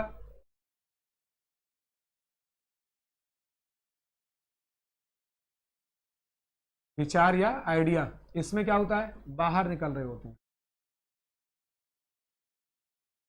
बाहर की तरफ जा रहे होते हैं आइडियाज, विचार जो है बाहर की तरफ जा रहे होते हैं एक ही चीज से, ठीक। तो इस तरह से ये फैला हुआ या बाहरी रूप से विस्तृत होता है, ये बाहर की तरफ फैल रहा है, विस्तृत होता है। इसे विकेंद्रीकरण चिंतन यानी कि जो है डिसेंट्रलाइजेशन थिंकिंग कहते हैं। ये बाहर जा रहा होता है, इसलिए कैसे कहते हैं? विकेंद्रीकरण। इधर की तरफ ये संकुचित अर्थात चिमटा हुआ होता है, इसे केंद्रीकृत चिंतन या क्या कहते हैं? इसको सेंट्रलाइजेशन थिंकिंग कहते हैं। इसमें चीजें अंदर आ रही होती हैं, एक जगह इकट्ठी हो रही होती हैं, इसलिए ये क्या कहलाएगा? सेंट्रलाइजेशन होगा, केंद्रीकृत होगा। जबकि ये वाला क्या होता है? ये विकेंद्रीकृत होता है, ये बाहर की तरफ फैल जाता है, ठीक है। जैसे ये सूर्य की किरणों के रूप में होगा और चारों तरफ फैलता हुआ, अर्थात अलग अलग रास्तों वाला। जैसे ये वाला कैसे होगा? ये केंद्र के रूप में होगा और फोकस के रूप में कहा जा सकता है। जैसे कि टॉर्च और गाड़ी की हेडलाइट के रूप में होता है, एक केंद्र से बाहर की तरफ फोकस जा रहा है, इसको हम इस रूप में कहते हैं, ठीक है। ये छिद्र के प्रकाश के रूप में होता है, इसको याद रखिएगा, ये छिद्र के प्रकाश के रूप में होता है, ठीक है। बात करेंगे इसमें चिंतन करने का दायरा बड़ा होता है। जैसे किसी से पूछा जाए कि आपको क्या बनना है, या मैं आप ही से पूछूं, ये टीचिंग से रिलेटेड है, मैं पूछूं कि आप टीचर क्यों बनना चाहते हैं, तो टीचर इसलिए क्यों बनना चाहते हैं, हर बच्चा अपने अपनी बात कहेगा, अलग अलग तरह से कहेगा मैं टीचर इसलिए बनना चाहता हूं। अगर यहाँ पूछेंगे, इसमें चिंतन का दायरा क्या होता है? एक या दो तथ्य होते हैं, यानी फैक्ट टू फैक्ट होता है इसमें। तो ये चिंतन अधिकांशतः रूढ़िवादी यानी परंपरागत होता है। जैसे किसी बच्चे से पूछा जाए तो वो कहे कि देश का प्रधानमंत्री या राष्ट्रपति कौन है, तो क्या कहेगा? नरेंद्र मोदी है या फिर रामनाथ कोविंद। तो इस तरह से एक फैक्ट है जो उसी पर आंसर पर जाना, इस पर आगे पीछे ज्यादा सोचने की आवश्यकता नहीं होती। ये अमूर्त टाइप का चिंतन नहीं है, ये हो गया मूर्त टाइप का चिंतन। इधर टाइप का चिंतन कैसा होगा? ये अमूर्त टाइप का चिंतन हो गया। ये अगली स्लाइड पर और अच्छे से समझने की कोशिश करेंगे। यहाँ पर देखेंगे फिर से, अभी हमारे कंटिन्यूटी है इसमें, अभी मौजूद है, हम बातें और भी करेंगे। तो जैसे इस प्रकार के चिंतन में उत्तर की खोज की जाती है, यही सब एग्जाम के क्वेश्चन है, इनको आपको हाईलाइट करना, समझ लेना। मैं अंडरलाइन कर रहा हूँ, आप कॉपी पर नोट करेंगे, ठीक है। इस प्रकार के चिंतन में उत्तर की खोज की जाती है, चिंतन से विस्तृत उत्तर निकाला जाता है। इसमें कल्पनात्मकता व सृजनात्मकता अधिक होती है, इसलिए ये अभी मैंने आपको बताया कि ये कैसा हुआ? अमूर्त चिंतन प्रकार हुआ। अभिसारी चिंतन में यांत्रिक तरीकों से उत्तर पर पहुंचा जाता है, उसमें उत्तर सीधे बुद्धि या स्मृति के आधार पर होते हैं, यानी कि आपको अपनी सोच, आपकी समझ जो है कितनी, और आपको मेमोरी में क्या क्या चीज़ें याद हैं, उसके आधार पर ही इसका आंसर दे पाएंगे। जैसे अभी आप टेट का एग्जाम देने जा रहे हैं तो आपको इस साइड के तरह के तैयारी करके रखनी है और इस तरह के आपको एकदम फैक्ट टू फैक्ट आंसर देने होंगे। अभिसारी चिंतन यहाँ पर आएंगे, अपसारी की तरफ, डाइवर्जेंट की तरफ। अपसारी चिंतन प्रस्तुत होने के कारण इसमें अनेक विचारों का प्रयोग के बाद हल निकाला जाता है, यानी सॉल्यूशन निकाला जाता है, समस्या का समाधान किया जाता है। और अतः कहा जा सकता है कि ये आउट ऑफ द बॉक्स होता है। बहुत ध्यान से दीजिएगा, हाईलाइट कर दिया है मैंने इसको, और आप फिर से देख लें, इसको याद रखने की बात है। ये आउट ऑफ द बॉक्स है, यानी दिमाग से बाहर चीज़ों को निकालना है। अभी मैंने आपको डायग्राम बना के बताया कि इसमें चीज़ें बाहर की तरफ जाती हैं, तो बॉक्स के अंदर, दिमाग हमारा एक बॉक्स है, बॉक्स के अंदर चीज़ें बाहर जा रही हैं। यहाँ पर क्या है, अभिसारी चिंतन का दायरा सीमित होने के कारण इसका उत्तर तथ्यों पर आधारित होता है, इसमें सटीक हल निकाला जाता है। अतः इसमें क्या निकाला जाता है, ध्यान दीजिएगा, इसमें सटीक हल निकाला जाता है और आधार क्या होता है, तथ्य होते हैं। ठीक है, तो इस तरह से इसे फैक्ट टू फैक्ट कहा जाता है। इससे क्या कहा जाता है, फैक्ट टू फैक्ट कहा जाता है। ठीक है, जैसे पूछा जाए कि अभी मैंने आपको उदाहरण दिया था, ठीक है, दोनों उदाहरण आपके हो चुके हैं। ये चिंतन सृजनशील बालकों को के लिए होता है। इसमें बालक डॉक्टर, अध्यापक, वैज्ञानिक, खिलाड़ी, लेखक, कवि, कलाकार इत्यादि बनते हैं। अतः इस प्रकार का चिंतन ओपन एंडेड होता है। वेरी वेरी इंपॉर्टेंट पॉइंट्स, इनको ध्यान दीजिएगा। ठीक है, अतः इस प्रकार के चिंतन को ओपन एंडेड कहा जाता है। ठीक है, और यहाँ पर यह चिंतन प्रतिभाशाली बालकों में पाया जाता है। इसमें कब, कहाँ के द्वारा उत्तर दिए जाते हैं, क्वेश्चन मार्क ज़्यादा लगते हैं इसमें प्रसिद्ध विद्वान, है ना, और जो है इसके अलावा बुद्धिजीवी, दार्शनिक, समाज सुधारक जैसे चिंतक पाए जाते हैं। तो इसे क्लोज एंडेड कहते हैं, इसे ओपन एंडेड कहते हैं, इसे क्लोज एंडेड कहते हैं। अभी मैंने आपको डायग्राम से बना करके बताया था कि आइडियाज बाहर से अंदर की ओर आ रहे हैं। अब हम उसको मंथन करते हैं और उसकी प्रोसेसिंग करते हैं, विचार करते हैं, तब उस काम को करते हैं। यहाँ पर क्या होता है, विचार हमारे पास पहले से मौजूद होते हैं, हम उसको बाहर ले जाते हैं। अध्यापक के पास ज्ञान होता है, तभी तो वो आप तक पहुँचाता है। ठीक है, और इसी तरह से चीज़ों को करते हैं। जबकि विद्वान आदि जो होते हैं, ये सब क्या होते हैं, इसमें ये शोधार्थी होते हैं, ये शोध करते हैं किसी चीज पर। तो इस तरह का चिंतन होता है। चलेंगे अगले, इसी में अभी थोड़ा सा पार्ट और बाकी है, देखेंगे इसको। इस चिंतन का परिणाम सभी आविष्कार, खोजें हैं। इसमें विशिष्ट योग्यताएं और विशेषताएं पाई जाती हैं। तो इस प्रकार के चिंतन का परिणाम समाज में होने वाले बदलाव, क्रांतियां हैं। इस प्रकार के लोग प्रतिभाशाली या प्रभावशाली होते हैं, ये प्रभाव छोड़ते हैं। जैसे टॉलस्टॉय, जैसे अब्राहम लिंकन, जैसे महात्मा गांधी, ये सब विद्वान हुए, दार्शनिक हुए, और इन्होंने देश और दुनिया में प्रभाव छोड़े। लोग इनके फॉलोवर्स हैं, लोग इनको अपना आइडियल मानते हैं। यहाँ क्या होता है, यहाँ टेक्निकल चीज़ें होती हैं, सृजनात्मकता होती है। यहाँ पर हम विशिष्ट आविष्कार आदि खोजों की तरफ चलते हैं, यहाँ वैज्ञानिक रूप में लोग होते हैं। अब सारी चिंतन में एक समस्या के अनेक आइडिया या विचार होते हैं। हम एक ही बात पर बहुत सारी चीज़ों पर मंथन कर लेते हैं। इसमें उत्तर व्याख्यात्मक रूप में इसीलिए होता है। ध्यान दीजिएगा, एग्जाम पार्ट बनेगा, इसमें उत्तर व्याख्यात्मक रूप में होता है। और इस चिंतन में एक समस्या के अनेक आइडिया या विचार होते हैं। जबकि अपनी सारी चिंतन में, कन्वर्जेंट में, थिंकिंग में क्या होता है, एक समस्या का कोई एक ही मुख्य तत्व होता है। अभी अभी बताया था देश का प्रधानमंत्री कौन होगा, तो देश का प्रधानमंत्री वही है जो अभी मौजूद हैं, किसी और का नाम नहीं ले सकते, है ना। अमेरिका के राष्ट्रपति कौन है, तो अमेरिका के राष्ट्रपति जो बाइडन है, तो जो बाइडन ही बोले जाएंगे, अब ट्रंप नहीं बोले जाएंगे। तो इस तरह से ये फैक्ट हुआ। ठीक है, तो इन अनेक तथ्यों में से कोई एक सही हल निकालते हैं। जैसे ABCD, आपका एग्जाम होने जा रहा है बहुविकल्पी, इस तरह के प्रश्न बहुविकल्पी होते हैं। ठीक है, देखिए मैंने बताने का प्रयास भी किया है। यहाँ पर बच्चा जो है विभिन्न प्रकार की समस्याओं का विचार कर रहा है, आइडियाज उसके अंदर, बाहर से अंदर की तरफ आ रहे हैं। ये बाहर से अंदर की तरफ, बाहर से अंदर की तरफ कैसे आते हैं, ठीक है, बाहर से अंदर की तरफ आए, चक्रवात और प्रति चक्रवात से समझ सकते हैं, साइक्लोन और एंटी साइक्लोन से समझने का प्रयास कर सकते हैं आप इसको। बाहर से आइडियाज अंदर की तरफ आए और बच्चा मंथन कर रहा है। यहाँ इधर वाले में क्या हो रहा है, यहाँ वाले में ध्यान देंगे। ठीक है, यहाँ पर जो चीज़ें अंदर हमारे पास मंथन हो चुकी हैं, बाहर की तरफ जा रहे होते हैं, यहाँ बाहर की तरफ जा रहे होते हैं। अर्थात हम क्या कर रहे होते हैं, विचार बाहर की तरफ ले जाते हैं, फैला देते हैं इसको, सूर्य की किरणों के समान ये फैल जाता है। ये है ना, समुद्र में उठने वाले जो लहरें होती हैं, जो चक्रवात होते हैं, वो इसी, ये चक्रवात हुआ, वो प्रति चक्रवात हुआ, ये साइक्लोन हुआ, वो एंटी साइक्लोन हुआ। इस तरह से बताया जा सकता है। इसमें स्वतंत्र चिंतन भी कहते हैं इसे, और क्योंकि इसके निर्णय स्वतंत्र होते हैं। प्रॉब्लम है, समस्या है यहाँ पर, लेकिन एक सॉल्यूशन, दो सॉल्यूशन, तीन सॉल्यूशन, चार सॉल्यूशन, एक ही समस्या के विभिन्न जो है यहाँ पर क्या है, समाधान दिए गए हैं। एक ही प्रॉब्लम के डिफरेंट सॉल्यूशंस हैं। और इसमें क्या होता है, इसे सहायक सिद्धांत भी कहते हैं, क्योंकि इसके निर्णय तथ्यों पर आधारित होते हैं। अभी अभी मैंने आपको बताया कि भारत का प्रधानमंत्री या राष्ट्रपति कौन है, तो वही बोला जाएगा, कोई दूसरा नाम नहीं लिया जाएगा। चलेंगे अगली स्लाइड की तरफ, जल्दी से यहाँ पे देखेंगे। ब्रेन स्टॉर्मिंग का ही दूसरा भाग आपके सामने मौजूद है।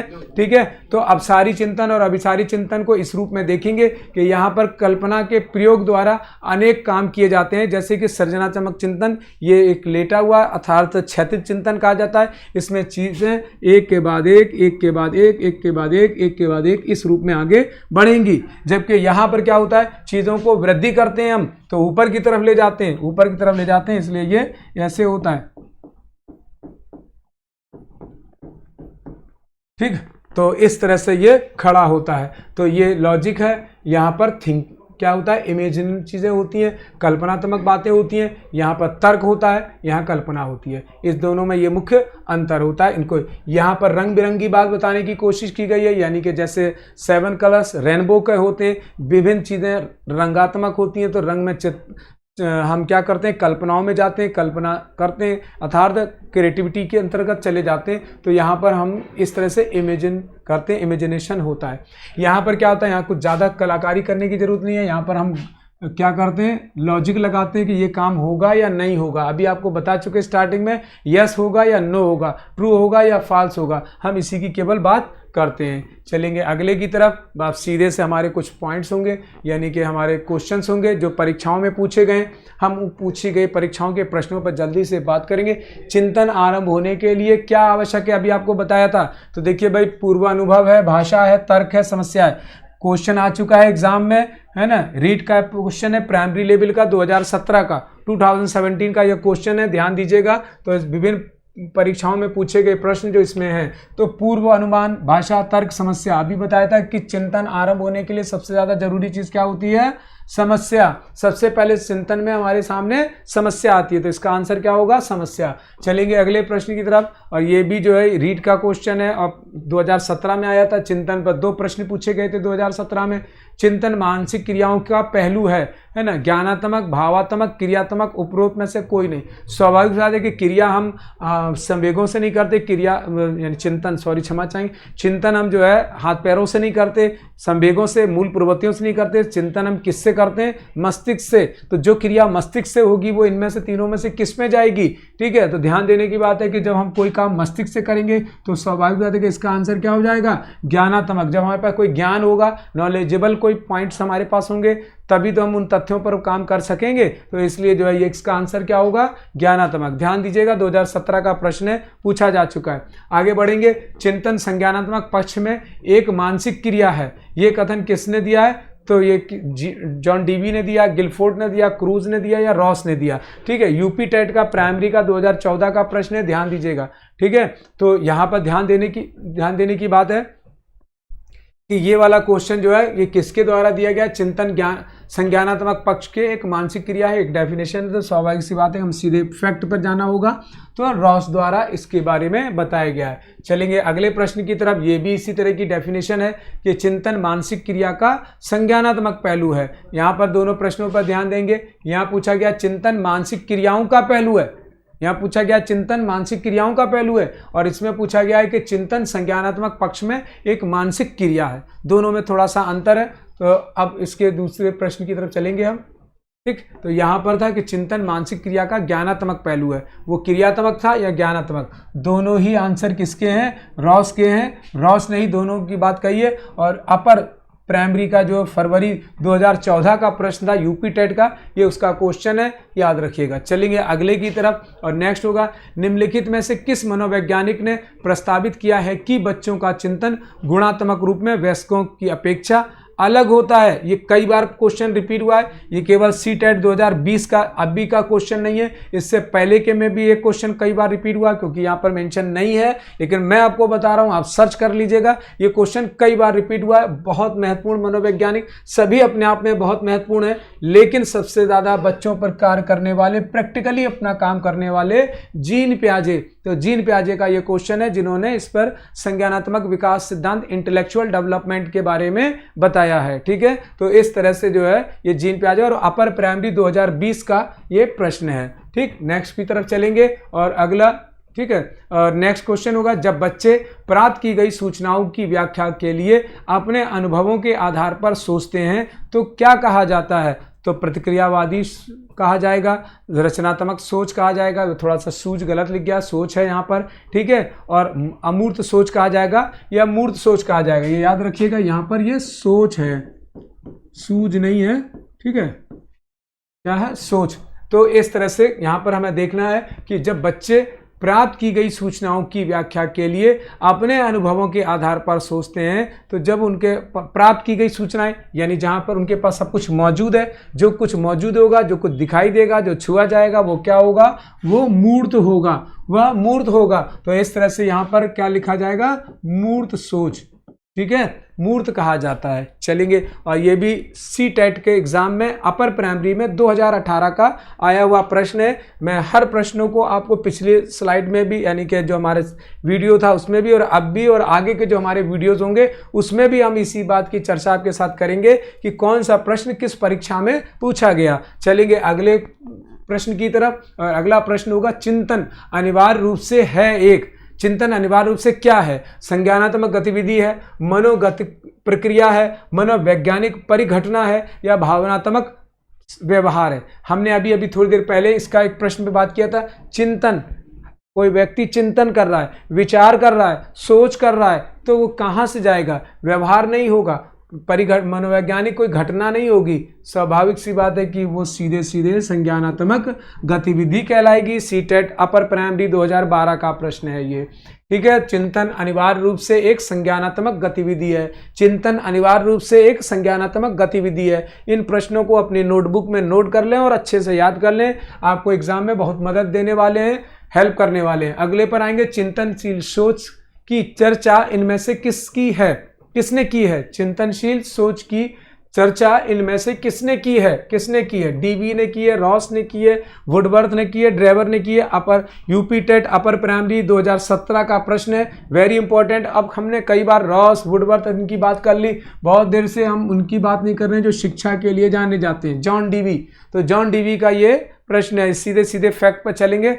तो चिंतनशील सोच की चर्चा मुख्य रूप से जॉन DB द्वारा की गई है। चलेंगे अगले की तरफ, और यहाँ पर आपको इस तरह के प्रश्न उलझा देते हैं क्योंकि सभी आंसर सही होते हैं। इस तरह के प्रश्नों को कैसे हल करना है, ये प्रश्न उलझाते हैं, इनकी तरफ ध्यान देंगे। पहले क्वेश्चन स्टेटमेंट पढ़ेंगे कि चिंतन की सूचना प्रक्रमण सिद्धांत में निम्नलिखित चरण आते हैं। मैंने कहा था चरण के संबंध में प्रश्न किया जाता है, ये ब्रेन स्टॉर्मिंग से जुड़ा हुआ प्रश्न है। इसी को बुद्धिशीलता या ब्रेन स्टॉर्मिंग कहते हैं। ध्यान देने की बात है, पहले तो आपको ये जानना चाहिए कि प्रक्रमण क्या होता है। एक प्रकार का क्या होता है, प्रोसेसिंग होती है, एक क्रिया होती है, ठीक है। तो अब यहाँ पर ध्यान देंगे कि ये कैसी है, प्रेरित प्रक्रिया है या प्रतिक्रिया का चयन करना है, पूर्व प्रकरण, श्रेणीकरण। इसका मतलब है कि ये सभी हैं, क्योंकि यहाँ पर सभी में चारों ऑप्शन दिए गए हैं। तो अब हमें ये देखना होगा कि कौन सा सही है। तो सबसे पहला काम हम इसमें क्या करते हैं, तो सबसे पहला काम हम इसमें, सबसे पहले हमारे सामने क्या आता है, कोई प्रकरण, कोई समस्या आती है, तो सबसे पहले हमारे सामने समस्या होती है। चिंतन हम तब करते हैं जब हमारे सामने कोई समस्या होती है। तो जब समस्या होती है तो अब हम क्या करते हैं, प्रतिक्रिया करते हैं। अर्थात यहाँ पर प्रतिक्रिया लिख गया, ये थोड़ा सा गलत है। प्रतिक्रिया यानी शब्द थोड़ा स्पेलिंग मिस्टेक हुई, आप प्रिंटिंग मिस्टेक है, आप समझ सकते हैं।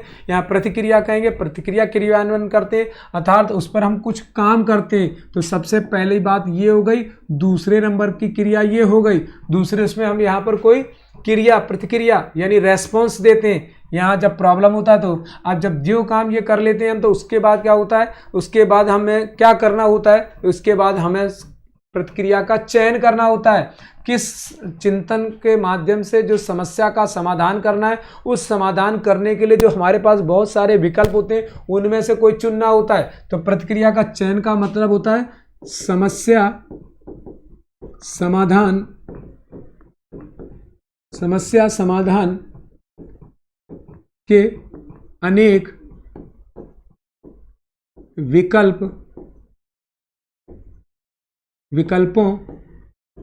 से किसी एक का चयन करना, किसी एक का चयन करना। समस्या समाधान के अनेक विकल्पों से किसी एक का चयन करना प्रतिक्रिया चयन कहलाता है। तो तीसरा नंबर क्या हो जाएगा, ये हो जाएगा। बचा अपने आप चौथा, तो ये क्या चला जाएगा, इधर चला जाएगा, ठीक है। तो इस तरह से इस प्रश्न को आप हल करेंगे। चलेंगे अगले की तरफ, और नेक्स्ट क्वेश्चन होगा हरियाणा टेट का क्वेश्चन है, चिंतन शक्ति के विकास की प्रक्रिया में निम्न में से कौन सा कथन गलत है। तो यहाँ पर कौन सा कथन गलत है, इसको देखेंगे कि ज्ञान व अनुभवों की यथेष्टता है ना, यथेष्ट प्रेरणा, यथेष्ट स्वतंत्रता व लचीलापन और कम बुद्धि व ज्ञान। तो ओवरऑल जब हम चिंतन करते हैं तो चिंतन शक्ति के विकास, अर्थात जब हम कोई चिंतन करते हैं तो उस चिंतन शक्ति के विकास की जो प्रक्रिया होती है उसमें निम्न में से कौन सा कथन गलत है, ये सब तो हम करते ही हैं। तो ओवरऑल जहाँ तीनों एक जैसी बात आ रही है, इसमें भी आ रही है, इसमें भी आ रही है, इसमें भी आ रही है, ये क्रिया है, तो स्वाभाविक जाते कि बचा क्या हम कम बुद्धि और ज्ञान से हम जो है चिंतन कर पाएंगे? नहीं कर पाएंगे। तो इसलिए आंसर क्या होगा? ये होगा 2014 का ये प्रश्न है। ठीक है, तो स्टूडेंट्स इस तरह से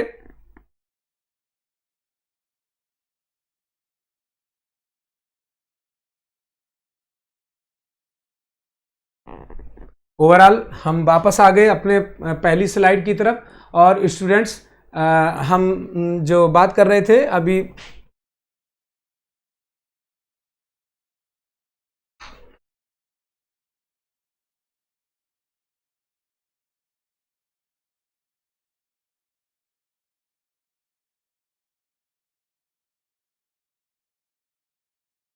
स्टूडेंट्स ये लास्ट स्लाइड थी, जो स्टार्टिंग स्लाइड थी, हम वापस वहीं आ गए। जो हमारा टॉपिक था, थोड़ा सा टेक्निकल प्रॉब्लम लास्ट में आई, पूरा वीडियो हमारा बन गया। कोई बात नहीं, कभी कभी चीज़ें चलती हैं, इलेक्ट्रॉनिक्स चीज़ें होती हैं तो टेक्निकल से रिलेटेड होती हैं, तो कहीं ना कहीं दिक्कतें आती हैं। हम अब बात करेंगे आपसे कि मुझे बहुत उम्मीद होगी कि आपने पूरा वीडियो ध्यानपूर्वक देखा होगा और इस वीडियो को न केवल देखा होगा, अच्छे से समझा होगा, जो आपके एग्ज़ाम में, आपको परीक्षा में मदद करने वाला है। मैं आपको एक बार फिर से ये समझाने का प्रयास करूंगा कि आप इनकी चीज़ों को अपनी कॉपी में नोट करें और उसके माध्यम से इसकी प्रैक्टिस करें। हम इसी तरह के एक नए वीडियो के साथ आपके सामने फिर से उपस्थित होंगे।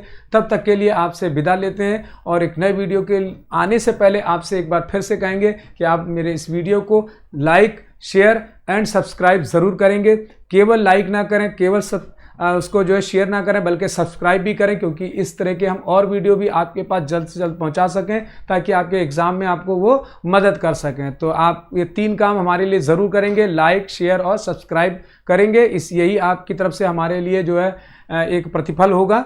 और इसी के साथ हम आज की वीडियो को यहीं रोकेंगे। बहुत बहुत धन्यवाद आप सबका इस वीडियो को देखने के लिए। जय हिंद, जय भारत।